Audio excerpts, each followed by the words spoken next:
Nawalan ng kuryente ang ilang residente sa JP Rizal sa Makati matapos maglunduan ang mga kawad ng kuryente na sumabit sa 3 truck kahapon. May news to go si Von Aquino.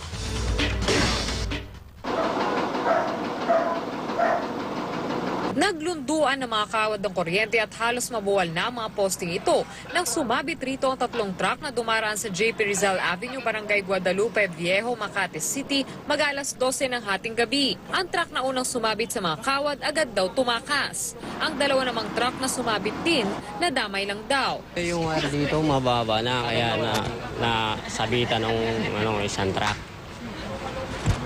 Nung pagkasabit niya, siyempre, mas nauna siya sa bumagsak. Pares lang alam yung katabi ko. Yung katabi ko, wala man rin kasalanan na bagsakan lang din kami parehas. Dismayado tuloy ang mga residenteng nawala ng kuryente dahil sa insidente. Problema yan. Kasi tatanungin ko sana nga na mga ngasiwa sa Meralco kung hanggang kailan tatagal yan. Nawalan kami ng kuryente, ang dami pa naman mga apo ko hindi makatulog na. Kawawa na may baby 2 buwan.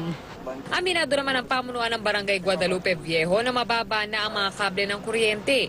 Gayunman, dapat pa rin daw managot ang tumakas na truck driver.